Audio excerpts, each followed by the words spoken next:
Magandang araw sa inyo. At panibagong araw at panibagong lakad na naman na rin ating pagsasamahan. Tara't ako inyong samahan din maglakad sa gilid ng expressway. Aring nga ho at aking inumpisa ng aking pagpupulot ng basura. Ayan nga ho pala aking tinutusok. Sa mga bagong nakapanood lang po pala na itong ating video, aring nga ho palang hawak natin ay stick na may talim. Ayan ho ay pinantutusok natin sa basura para ho hindi natin kakamayin yung basura. At ako nga ako'y napadaan din sa may puno na pinawasan ho ng sanga. At dahil ho umaabot na doon sa may kable ng kuryente. Ayan, buti na lang ho at hindi kinalbo.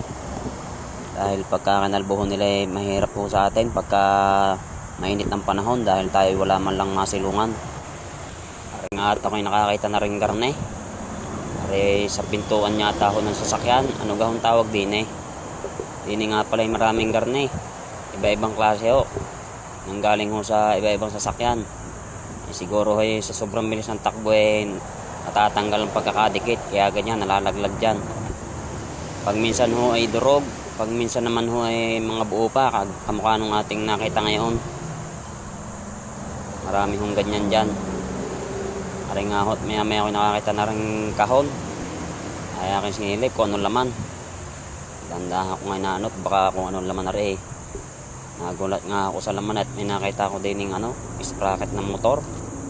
Ari bagong bago pa ho at naka-plastic pa. Ayan. Hindi ko lang alam kung saang motor yung gamit.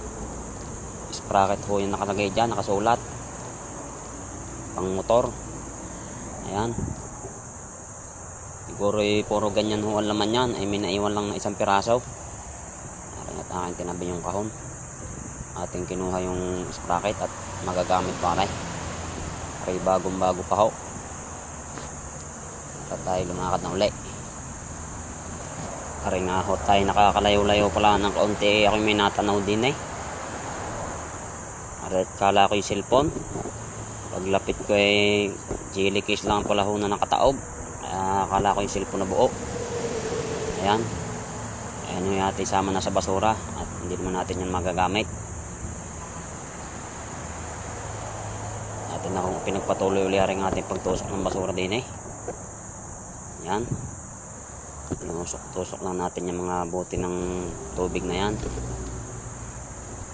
Maya nga ako paglayo-layo ko pa aret may nakita ko na eco bag na naka plastic.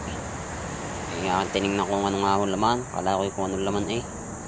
Kaya niya ho mga plastic din pala laman.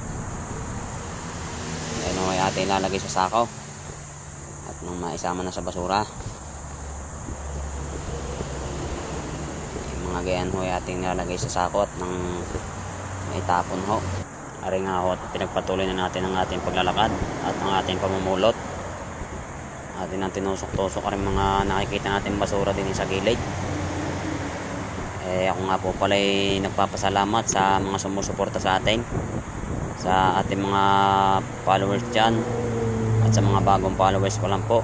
Maraming salamat po sa inyo. Sana po patuloy nyo pong suportahan ang ating mga ina-upload na video. Maraming salamat po sa inyo.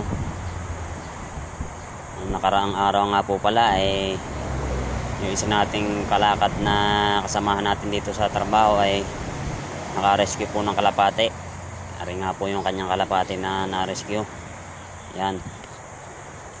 Shout out nga pala sa naka-rescue na rin kalapating ari, Atoy Toripil. Yan po ay ating kasamahan din sa trabaho, ating kalakad yan. Ari nga ho, ating tinignan na rin kanyang kalapating nakuha. Ayan nga ho at yung isang pakpak ho ay nakalaylay. Siguro ho yan ang nadali ng sasakyan. Kaya ho hindi na makalipad. Ayan o yun, malakad-lakad na laang.